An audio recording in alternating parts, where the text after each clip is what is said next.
Hello mga kabibig! Welcome back sa ating bagong YouTube channel. Ito ang pinakamaingay na YouTuber sa lahat ng YouTube. Ako si Kabibig, maglabak-labak na with evidence ako hindi talaga magpapaawal. Itong si Senador Rita Hontiveros laban kay Pastor Apollo Kibuloy. Naku mga kabibig, nagsumiti siya sa Department of Justice ngayong araw na ito kung saan gusto niya na ang Department of Justice ay mag-issue ng Immigration Lookout Bulletin Order against Kingdom of Jesus Christ Pastor Apollo Kibuloy, who is the subject of a legislative inquiry, mga kabibig.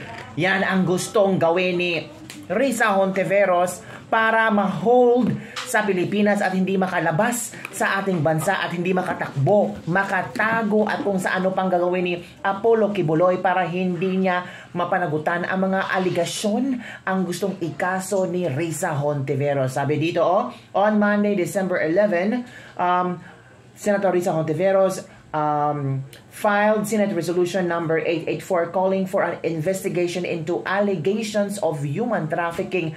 Ang daming mga kinaso ni Risa Hontiveros, kaya gusto niya na ang Department of Justice ay maglabas ng tawag ito, immigration lookout. Thank you very much. I appreciate your consideration of my request and to continue assure the good secretary of my support for the department, particularly its steadfast efforts against human trafficking. So ito talaga ang nilalaban ni Risa Hontiveros laban kay Pastor Apollo Kibuloy. Pero wala pa namang reply si Pastor Apollo Kibuloy tungkol sa mga paratang ni Senatora Risa Hontiveros. Pero tumututol sa investigasyon si Senator Padilla. Senator Robin Padilla talagang tutol sa investigasyon ni Hontiveros laban kay Pastor Kibuloy.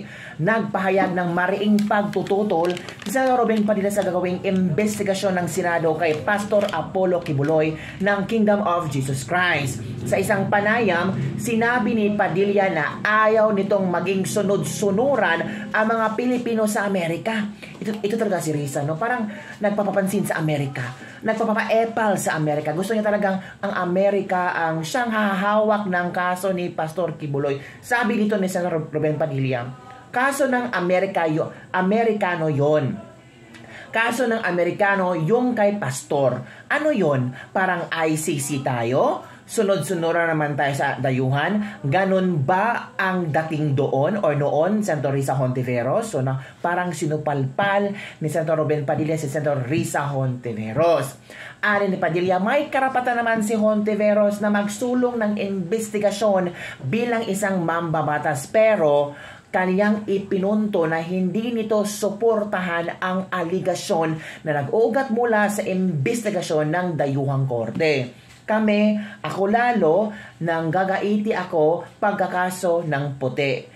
Na-offense si Andres Bonifacio, kaya ayoko talaga. Pero kung sa Pilipinas, wala akong magagawa. Pilipino yon. Kung pagbabasihan natin ay korte ng ibang bansa, so no way talaga. Kailangan nating imbestigahan ang mga witnesses kung sila ay nagsasabi ng totoo. Ayon naman kay Atty. Topacio na kung itong mga witnesses ni Senator Risa Hontiveros, well, huwag naman tayong maniwala kasi hindi daw credible. Kasi may sinabi si Atty. Topacio na iyon nga, kakasuhan or kinasuhan si Senator Risa Hontiveros kasi binayaran daw di umano yung mga witnesses sa formally investigation.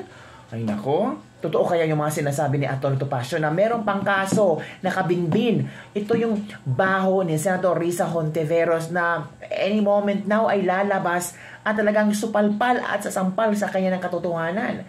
Kaya sabi ni Ruben Padilla, kailangan nating imbestigahan ang mga witnesses kung sila ay nagsasabi ng totoo. Ang tagal naman ninyo na nanonood ng hearing dito. Kaunti ang witness na nagsasabi ng totoo dito. Magsasabi ng statement ngayon, kinabukasan iba naman yung statement. So, sabi dito, ay iba kailangan na talaga nating imbestigahan ang isasalang dito kung talagang magsasabi ng katotohanan at para hindi tayo maloko, para hindi tayo magmukhang tanga.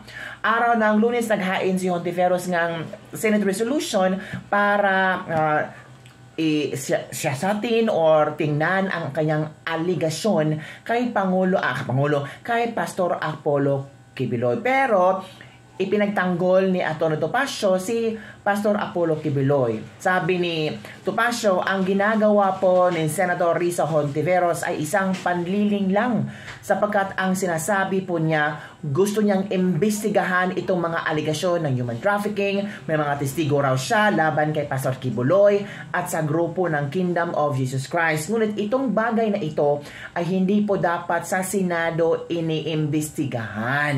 O yan ha. So, parang hindi ito mapupush through pag mga senador ay hindi susuportahan si Risa Hontiveros. Unang tumutol ito si Senator Padilla. So, panoorin natin kung ano sinabi ni Atty. Topacio tungkol sa pinupush ni Senator Risa Hontiveros na kakasuhan, imbestigahan ang mga ginagawang kabastusan at may mga witnesses daw itong si Risa Hontiveros laban kay Pastor Apollo Kibuloy. Nako ha, sunod-sunod na ang mga hindi magagandang balita lalo na sa mga SMNIs, lalo sa SMNI, yung host, sila ka Eric at ni Loren Badoy, tapos yung SMNI franchise, ngayon naman si Pastor Apollo Kibuloy. Ay nako, parang iniisa-isa na sila mga kabibig. So, panoorin natin mga kabibig ang explanation ni Atty. Topacio. Watch this video.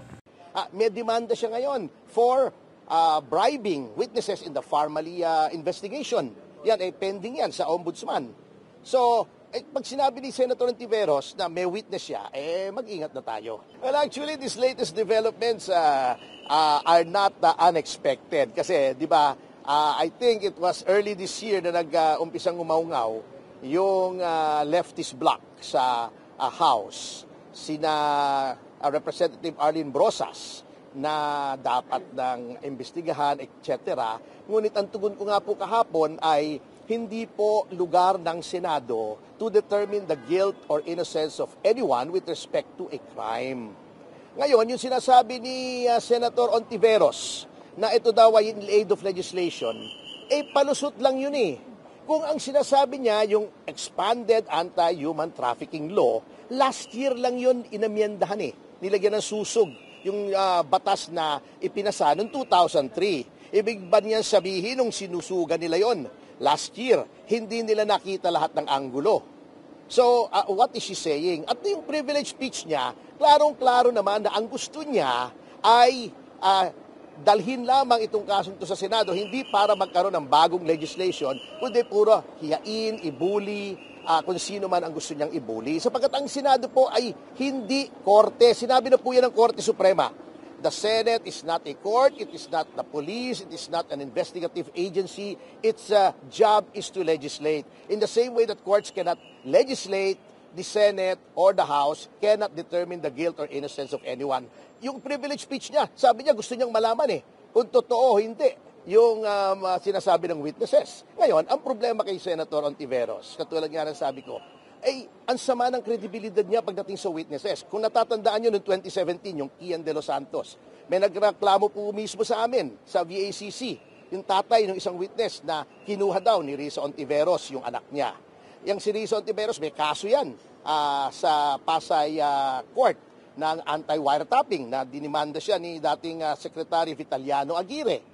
May demanda siya. So, yun na nga mga kabibig, ano ang inyong komento tungkol doon sa hinanaing ni Senator Risa Hontiveros, tapos ayaw ni Padilla tutol sa dito kasi ano ba, kaso yan sa Amerika, bakit dapat ba natin panghimasukan ang mga kasong iyan? Kung sa Pilipinas nangyari, why not? Pero pag sa ibang bansa yan, sa Amerika yan, hindi tayo wala tayong karapatan tungkol dyan. At the same time, hindi tayo ICC. Para na tayong ICC kung mahihimasok tayo sa kaso ni Pastor Apollo Kibuloy. Let the Americans do their job. O, diba? Ganun lang. Tapos, sinabi natin Topacio na huwag maniwala kay Risa kasi yung mga ebidensya, yung mga witnesses niya, hindi credible. So, ano kaya mangyayari dito? And kung ipapatawag si Pastor Apollo Kibuloy, pupunta kaya siya sa Senado? Nako, marami niya mga baon si Pastor Apollo Kibuloy. Baka masyak na lang tayo. So, yan lang po mga kabibigyan aling ladies and gentlemen for today. Don't forget to like, subscribe, and share this video. Bye!